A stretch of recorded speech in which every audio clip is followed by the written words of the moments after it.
existe no Brasil praticamente desde que os portugueses chegaram aqui. E a liberdade, embora não fosse planejada e organizada ainda pelos escravos, com certeza era o que cada um deles queria desde o momento em que eram capturados à força contra a vontade na África até o último segundo de suas vidas. Porém, o que realmente os levou a alcançar a tão dita liberdade foram os movimentos abolicionistas, que ocorreram no século XIX, mais precisamente na segunda metade dele.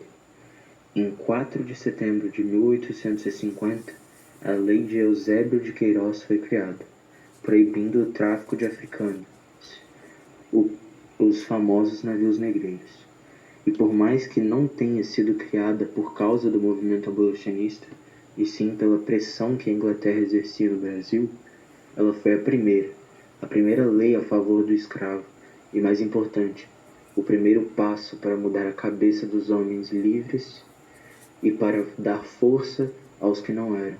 A ideia foi amadurecendo na cabeça do povo, até que em 1870 o movimento abolicionista cresceu notavelmente, surgindo várias associações abolicionistas em diferentes partes do país, fazendo grandes nomes se juntarem à causa, como Andrés Rebouças, Luiz Gama, José Patrocínio, Joaquim Nabuco, Castro Alves e muitos outros, dando agora aos abolicionistas uma coisa que até então jamais tiveram: influência.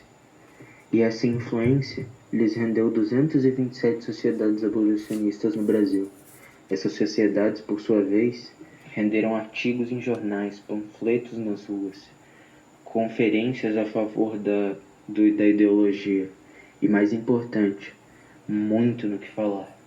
Então, em 1871, a Lei do Ventre Livre foi criada, e por mais que fosse mais uma forma de acalmar os movimentos do que realmente uma solução, foi uma conquista. Os movimentos, então, foram divididos em dois: os que agiam legalmente e os que agiam ilegalmente de acordo com as leis da época. Legalmente, nós temos os já ditas sociedades, que faziam tudo aquilo em seu alcance para mostrar a atrocidade que a escravidão era para a sociedade. E também haviam os advogados de escravos, que tentavam em tribunal, se não liberar os escravos, ao menos ajudá-los ao máximo, sendo Luiz da Gama aquele que libertou 500 escravos desta forma. Haviam os ilegais, por outro lado, os que incentivavam os escravos a fugir, se rebelar, davam abrigo aos que fugiam e alguns atacavam transportes dos escravos enquanto eles estavam sendo levados para as fazendas, para libertá-los, o que na época era chamado de sequestro de escravos.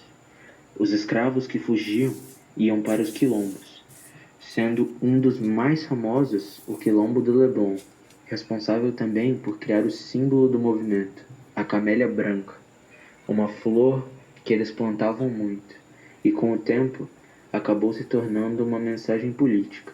As pessoas que andavam com uma flor dessas na lapela ou com ou carregando ela de qualquer forma, faziam parte do movimento ou acreditavam nele.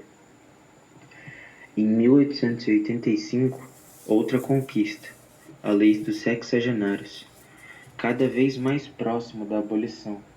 Depois disso, a pressão para com o Império era muito forte.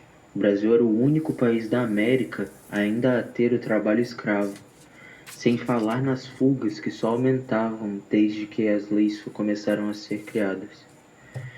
E então, para a felicidade dos movimentos abolicionistas, e muito mais para a felicidade dos escravos, a Lei Áurea foi assinada em 13 de maio de 1888.